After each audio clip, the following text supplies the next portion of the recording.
Hello everybody, today I'm at Spirit Ford taking a look at this 2024 Ford F350 Lariat Tremor. This guy has the high output 6.7 liter Power Stroke diesel engine with 10-speed automatic transmission. It has the Tremor package, like I said, which gives you a 2-inch lift, or 2-inch level I should say, 35-inch tall tires. It also is optioned with the 12,500 pound Warn winch. Starting off up front, we have your reflector style LED headlights, gloss black grille, blacked out Ford logo with your front facing camera right here because this guy also has the 360-degree camera system. Super Duty has been stamped into the hood. Color matched front and rear bumpers. Front parking sensors are integrated into the bottom portion of the bumper. This guy, as you can see, has the 12,500 pound synthetic Warn winch. You hook it up right here to your little controller. Also has an engine block heater, this being a diesel. I just recommend anybody get a block heater that lives in a northern climate. Right here we have your free spool lever right there. Very, very cool. Because it's the Tremor, it also comes with the Tremor front valance, which seems to be a pretty popular aftermarket option for people without Tremors. Coming around to the wheel and tire setup, we have an 18-inch gray and black wheel on some 285/75 R18 Wrangler Duratrack tires. I believe that translates to roughly a 35-inch tall tire. Locking hubs right here. Lariat F350 badging. High output 6.7 liter Power Stroke badge. You can tell it's the high output #1 because you need to have the high output to get the Tremor if you're going to go with the diesel engine, but also because it's red, the standard output is either like a black or like a carbonized gray. This guy does have the nice chrome cab length drop down running boards, mirror mounted camera right there, blind spot monitoring as you come to expect, color matched door handles with passive entry, bed step, which makes getting up into the bed a little bit easier.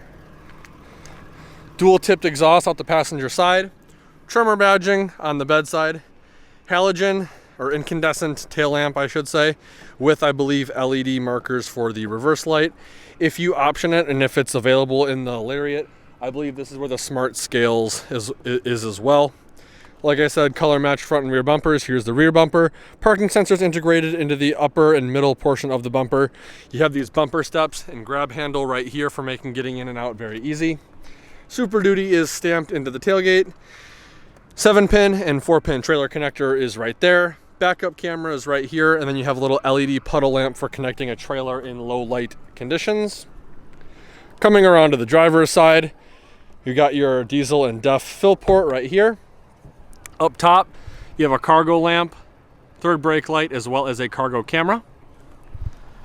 And then coming back around to the driver's side door, we have your keyless entry. So very, very cool. I believe this is, I want to say it's carbonized gray metallic. Beautiful, beautiful exterior color. A lot of options on this Lariat. It also does have the LED clearance lamps up top. Let's take a closer look at the interior. All right, so starting off over on the driver's side door, we have your window controls. The front two are automatic up and down. We have your mirror controls with power folding mirror button and telescoping mirror button. 3-seat memory, unlock and lock buttons. Front-facing LED lights for the driver's side mirror and the passenger side mirror. Tailgate release button, cargo lamp button, rotary dial selector for the exterior lighting of the vehicle, as well as your dimmer switch for your instrument cluster. Under that, you have your electronic parking brake and your power adjustable pedals button. Coming up top to the dash, it is a mix between carbonized gray plastic and this nice kind of rubberized leather feeling material. This guy does have a heads-up display, as you may be able to see. B&O premium audio group, as well as a storage tray right in front. Coming down to the instrument cluster, it is fully digital. I love that the automotive industry is moving in this direction, and it's pretty much becoming the standard now. Tons of different parameters and stuff you can monitor. One of my favorite layouts is the tow haul layout. I'll show you that in a little bit. There's just so much information you can have at your fingertips. Steering wheel, nice soft leather wrap steering wheel with mild bolsters at 10 and 2. It's not quite the softness or quality of like the Platinum or the Limiteds. I would keep the King Ranch out of that because I feel like the King Ranch is like a little bit more of like a rough kind of cowboy leather. It's not in the same category, but this is definitely the same feel, just not as much padding.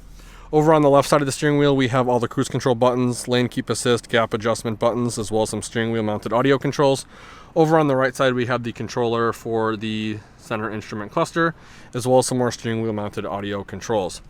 Steering column shifter, which is, in my opinion, where it belongs with manual plus minus.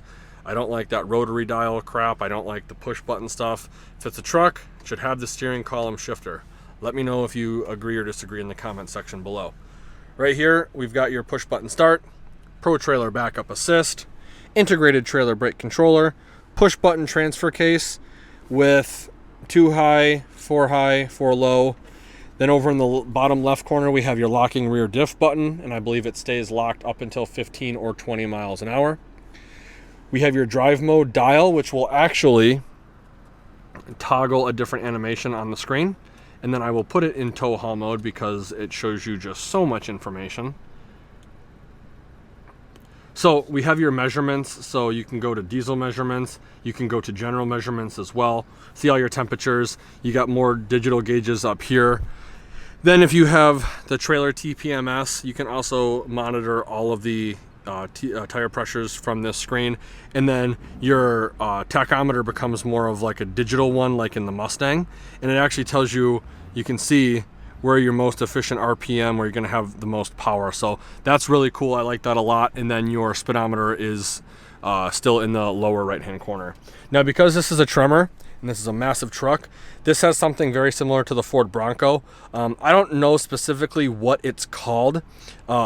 Essentially what it does is it greatly reduces the turning radius you have. So this picture, the vehicle is turning to the right. So what's going to happen is that right rear tire is going to pretty much lock up and not move at all.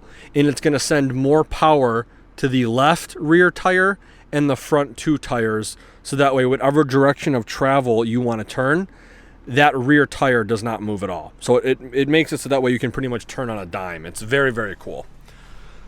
Up top above the touchscreen display, you have your exhaust brake, this being a diesel. There are 2 modes. The first mode is full, which will, I believe, slow you down to a certain speed and then cut off.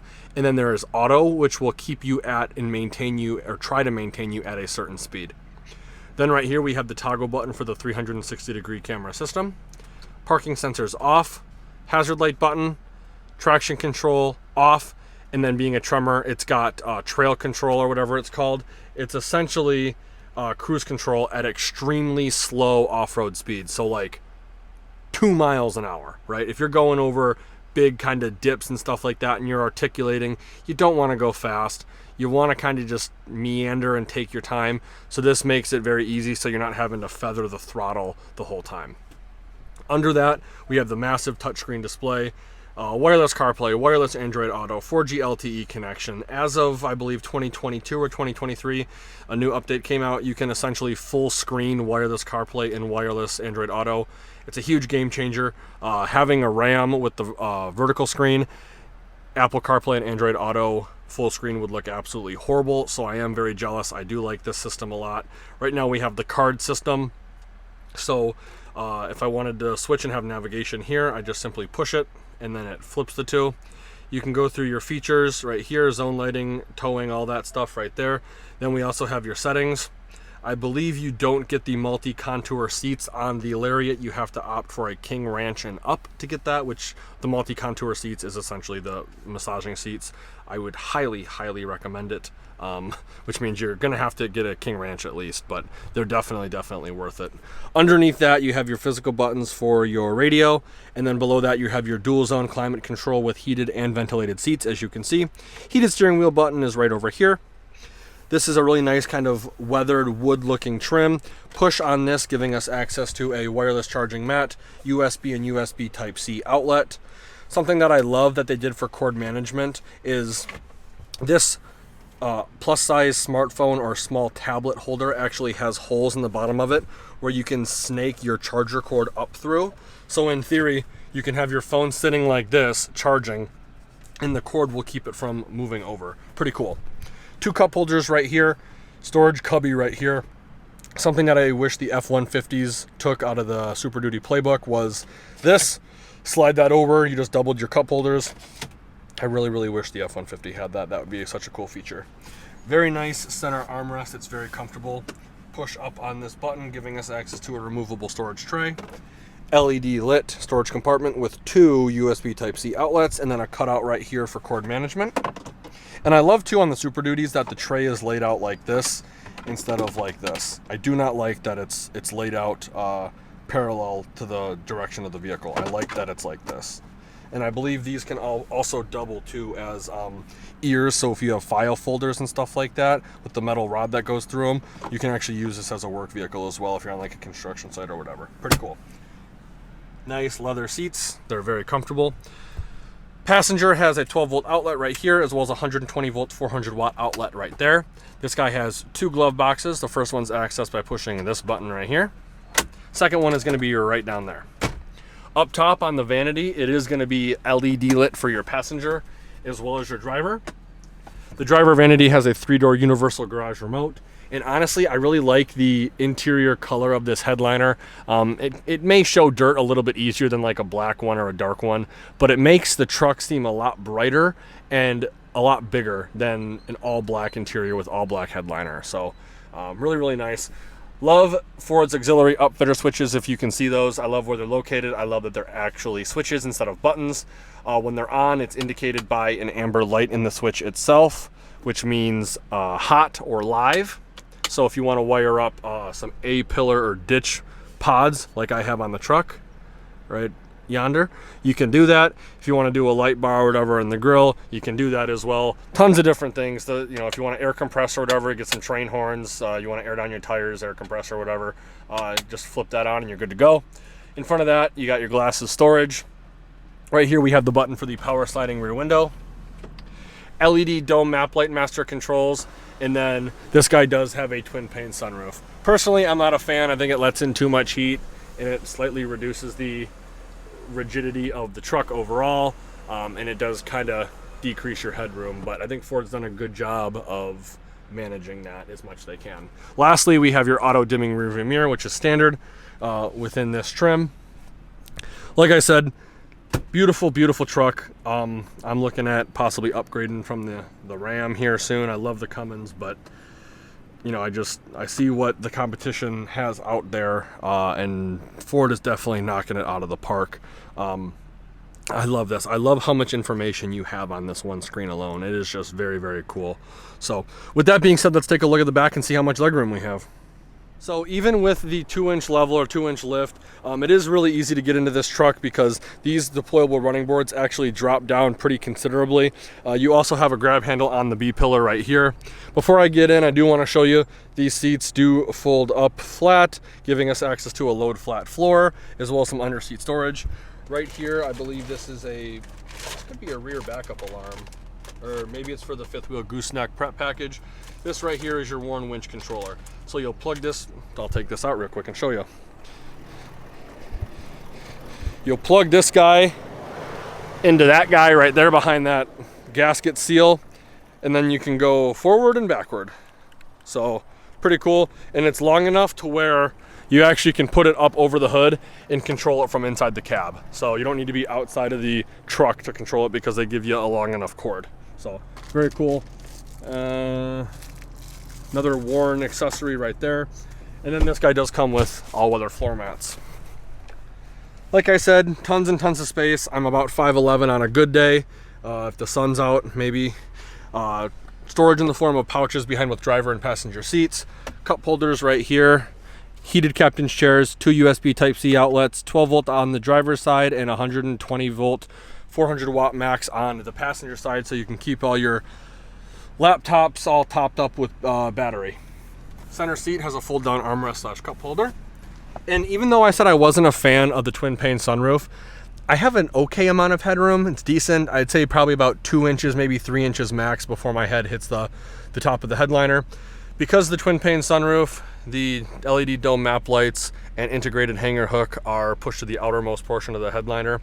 Like I said when I was up front, The light headliner makes the truck seem a lot bigger, and clearly it's better for filming. If you guys have seen any of my other vehicle reviews where the headliner is like black or like very dark, it seems like the light just washes everything out. At least with this, you can pretty much make everything out, which is nice. So very, very cool, very comfortable. Again, I can sprawl out and not feel like I'm going to be claustrophobic. These seats are very, very comfortable. Overall, very sweet looking truck. Let's take a quick look now at the bed. So to open the tailgate of this vehicle, there's a couple ways. The first way is with the key fob. Second way is with the button to the left of the steering wheel. And the third way is the more traditional way. You come up to it, push the button. It should unlock for you and then automatically come down. Looks like this guy has a spray-in bed liner from the factory. 4 tie-down points, 1 in each of the 4 corners with an optional 4 more using Ford's cleat system.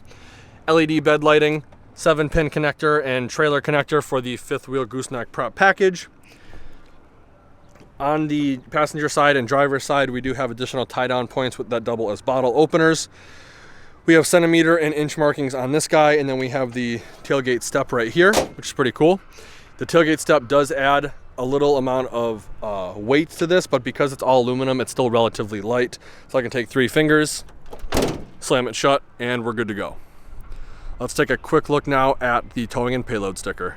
So here's a towing and payload sticker for this vehicle. Keep in mind, if you see one on your local dealer lot, it may be slightly different. It could be because how it's packaged. General rule of thumb is the more options and packages you have, the less towing and payload you'll get. Let's take a quick look now at the Monroney. All right, so here's the Monroney. Again, it's a 2024 Ford F350 Lariat with a high output 6.7 power stroke and a 10-speed auto. I was correct, it is carbonized gray. Standard equipment is going to be right here for a base price of $65,790. Optional equipment is in this rectangle right here. Most notably, we have the high output 6.7 for $12,495. Black appearance package for $42.95. Tremor off-road package for $43.75. Rapid supplemental heater for $250. Engine block heater for $190. Anybody that lives in a northern climate should be getting a engine block heater. Just helps the engine not wear itself out. 5th wheel gooseneck prep package for $550. Power moonroof twin panel for $14.95. And then the Lariat Ultimate package for $5,075. There does seem to be a decent amount of discounts. There is the Tremor Black Appearance Package discount. There's also the Lariat Ultimate discount and then the Lariat Black discount, totaling $1,690. Total MSRP is $98,900. Because this is a heavy-duty vehicle, it is not applicable to the EPA fuel economy estimates. I'd like to give Spirit Ford a huge thank you for allowing me to come to their lot and do a video walkthrough of this vehicle. If you're interested in this vehicle or any of the 2024 Ford lineup, I will be posting all the contact info in the description below. Let Cheryle know you saw the video and she'll be more than happy to go over all the discounts, rebates, and incentives you qualify for. I understand almost $100,000 for a Lariat F350 is not cheap, but again, depending on what you qualify for, you can get that number down a decent amount. I mean, with A plan or Z plan, I've seen almost $10,000 to $12,000 off depending on the trim and your packages and stuff like that. So you can take almost $100,000 truck down to like $88,000, you know, and then if you put money down or whatever, it'll be a little bit less financed. They're not cheap. That's just kind of the way things are right now in 2024. I don't see them getting any better. I don't see prices kind of stabilizing or normalizing. So again, try and get as many discounts as you can. Talk to Cheryle. She will see what you qualify for. If you enjoyed the video, please consider giving me a like and share. And if you want to keep up to date with more vehicle walkthroughs, be sure to subscribe to the channel and also check out all the affiliate links in the description below. I am an Amazon affiliate member, so anything that you buy on Amazon does greatly help and benefit the channel. Like always, thanks for watching. We'll see you in the next one.